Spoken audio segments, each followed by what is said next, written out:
The Buffalo Bills, it seems like they can't beat good teams. They lost to the Bucs 27-33 in overtime.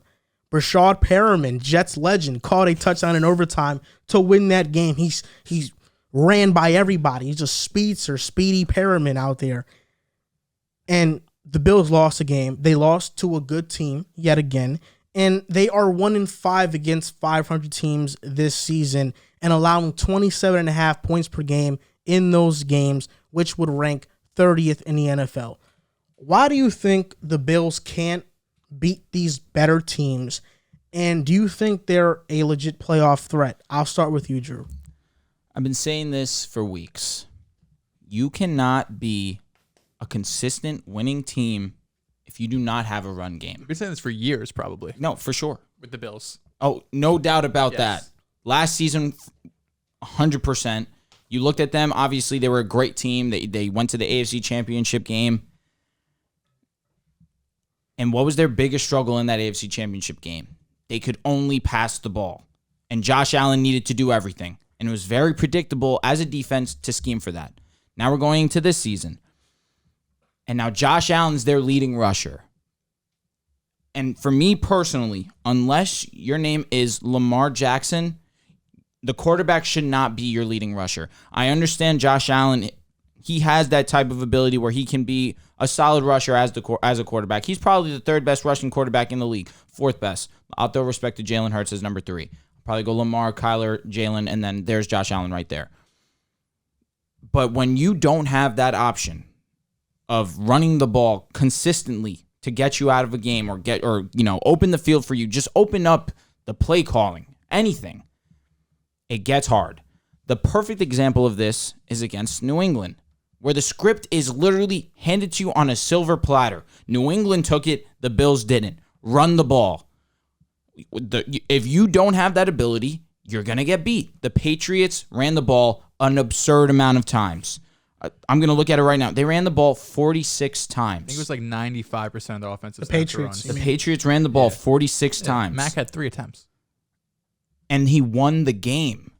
3 attempts and won the game. Now, listen, this isn't anything towards Josh Allen. I don't want it to sound like I'm down on the Bills because of Allen, because that's not the case. He's amazing. He's the reason why the Bills are in a position to win almost in every game. That being said, you're not going to beat a team of high caliber if you don't have another aspect of your game.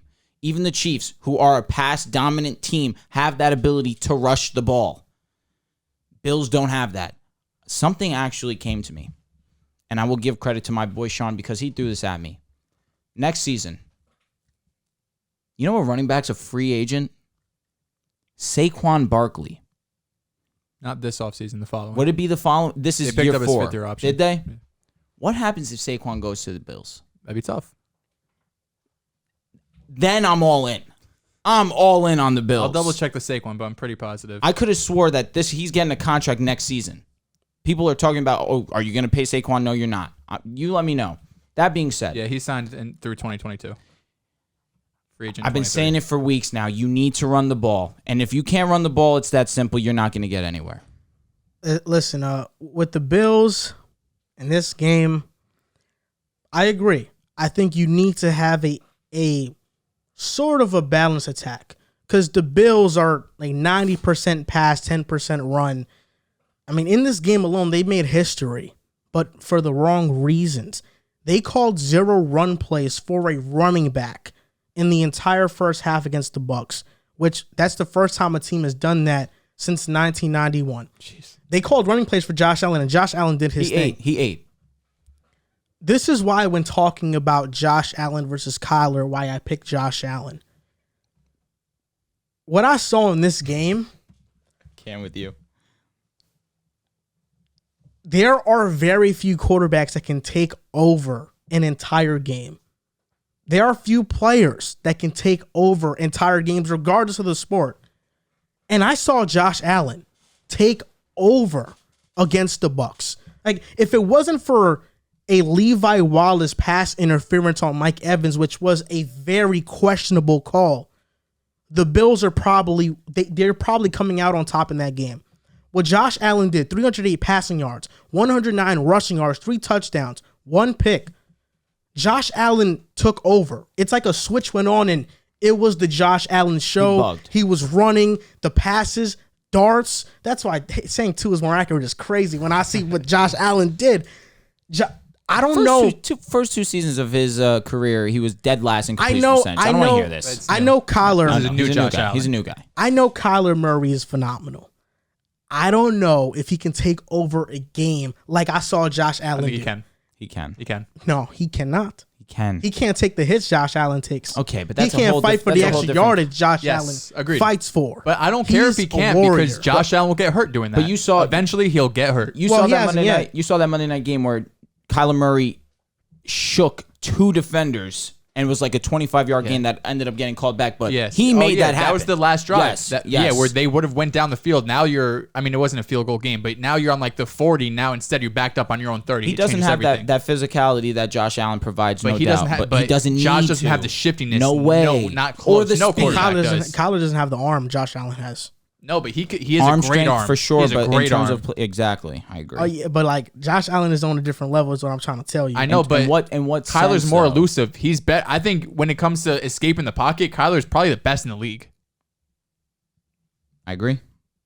No one's as elusive as him. No one's as quick as him. I agree. I just prefer bigger guys, and I'm going with Josh Allen. Oh, I believe you. About that? Pause. You know what I mean by that.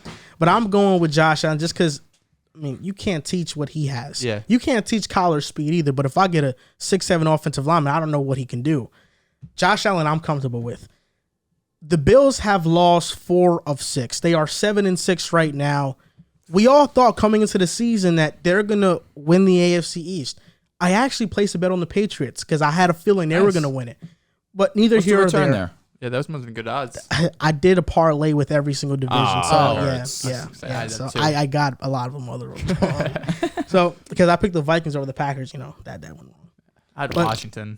The Bills have lost to the Bucks, Pats, Colts, Jaguars, Titans, and Steelers. Now, let's just take a look at these games because we are making such a big deal of this running thing, which I think it has validity to it. But versus Pittsburgh, they lost 23-16. Versus Tennessee, 34-31. Versus Jacksonville, they lost by 3. Versus the Colts, now that was an obliteration. They beat them 41-15. Versus New England, 14-10. Versus the Bucks, 33-27. These are all one-score games. These are all games that can go either way. So I don't know if running the football more would change the outcome of these games.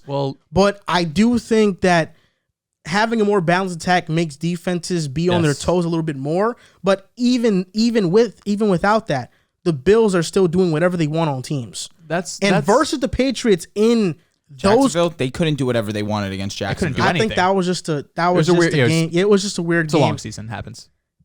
Versus New England, the weather conditions of that game. And that's what really showed me a lot about Josh Allen. They didn't even trust Mac Jones to throw the ball more than 3 times. And I think any coach that walks into that game with a game plan is not making their quarterback throw more than 10 times. Josh Allen was getting the Bills down the field, throwing the ball in those conditions. He had 30 attempts, I'm pretty sure. Yeah. I don't see many quarterbacks doing that. And that's because he has the arm to do it. You're right. I think they have to have a more balanced attack, but I don't think that's necessarily why they're losing the games. Like, if you told me, well, the difference in this Bucks game was that the Bills didn't run the ball 10 more times, even though they're running into a stone wall with the Bucks rush defense. They win the game. That's why I think that's a gray area there. But I do think the Bills can win this way. It's going to be tougher, but they can win this way. That's why those stats always crack me up. When it's like the Cowboys are 8-0 when Zeke gets 20 or more attempts. Well, the game's completely different. If you're winning, you're going to be running the ball. And that's the same thing with the Bills. They don't necessarily have to run the ball more. They just have to be able to run it effectively and keep teams on their toes. Because like I mentioned earlier with Sony Michel, were they crazy effective? Like he had 20 carries for 80 yards, but just getting 4 a carry, that's going to do enough for teams and the linebackers to creep up. And that's how they got the play action game going. We're going to talk about the Titans a little bit, but it's kind of the same situation where if you have just some semblance of a running game, because I don't really care if you touch that 20 carry mark, right? Or that number where the statistics say you're 8-0. Like it's kind of similar to Jonathan Taylor when he gets 100 or more yards, a little bit different because he's kind of the focal point of that offense. But even still, when you're winning games and you're up early, you're going to run the ball more, which is why those statistics are so swayed. But this game against the Bucs, I just kind of think they got dominated. I mean, just physically, I think the Bills' offensive line just got dominated from the first snap. In the first half, you think they got dominated the entire game? The first half especially. They came back again in the second half. But the Bills' offensive line allowed 34 pressures and 3 sacks, which is why they got down so early. And because of that, Josh Allen wasn't able to push the ball down the field as much as we normally see. He had a season-low 31% of his attempts, which traveled past the first down marker, and an average depth of target of 6.3, which is second lowest of his season. So getting into that deficit so early kind of changed the game plan for the Bills. And if they're going to be getting dominated, the Bucs are kind of an outlier because they're one of the most physically intimidating teams with all of those guys on the defensive line and just the front seven in general. But you need to have, I'm kind of a proponent of, you need to have an elite quarterback. If you want to make a deep playoff run, right? You need to have an elite quarterback, or you need to have you still need to have at least average or above, kind of a Carson Wentz type with another elite component. With the Colts, it's their running game. Matthew Stafford, depending if you want to call him a leader or not, I think Sean McVay is an elite coach. The Bucs just have everything. But even if you don't have everything, right? You're not the Bucs. Them and the Packers might be the only two teams I really look at. I'm like, they just have it all. There's nothing that they're missing. Just show me a little something, right? Have the Bucs give you some respect and credit because they were just blitzing them like crazy. And that's why that also contributes to why Josh Allen wasn't able to throw the ball down the field. He's pressured 34 times. What do you have? 52 attempts? Like, it's hard. Every other play, you're going back there, you're passing the ball. You already mentioned it. They didn't have a single rushing attempt for a running back in the first half. No quarterback is going to be able to overcome that. The reason why they were in this game is because Josh Allen took over, like you mentioned, for sure. And in the second half, when the script is to pass the ball and your two running backs haven't combined 7 touches in that second half. No, in the second half, they did their thing. No, the two, Devin Singletary, Matt Breida, combined 7 carries.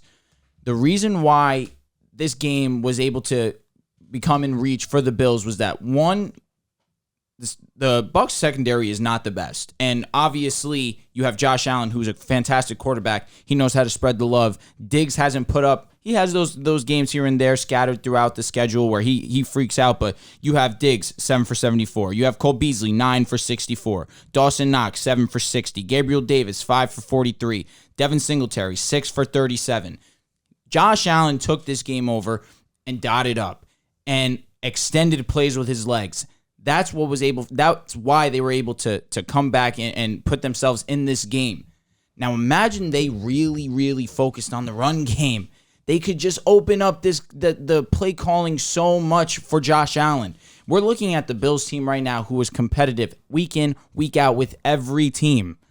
And they're just falling short. And this is with them being a one-dimensional team. We see them become a two-dimensional team, then all the hype is real. There is no one that could say anything about them. But until that happens, we're not, me personally at least, I'm going to continue to be consistent with this. I don't see them as a Super Bowl contender. Yeah, I agree. I don't know if they're a real threat because they've beaten up a lot on bad teams, like especially early in the season when they had one of those elite defenses. But you look who they played. The Dolphins early in the year, with the Deshaun Watson rumors, Brissett playing, Tua was an injury. So early in the year, the Dolphins offense was a mess. They held the Dolphins and Texans to 0 points, and the Dolphins again to 11. The Jags to 9 points and lost that game. The Jets to 17. The Saints to 6 points. Like, these are all offenses that are not good, to some of the worst in the league. Now, we'll give them credit because 14 to the Patriots, but a very unique situation where that doesn't really do much for me because you're not able to pass the ball. But their most impressive win was probably holding Kansas City to 20, which, again, earlier in the year when Kansas City's offense, I know, like I said earlier, it's not back yet, but still, their offense is better now than it was then. So that's the one game I could look back on and be like, okay, they held 20 to Patrick Mahomes in Kansas City. But I look at the rest of this, if you can't play elite defense against top competition, like they let up 41 to the Colts, right? Big games to Tennessee. I don't know if I could trust you because you can't run the ball, so you can't stop the opposing team off the field. Yep, that's a fact.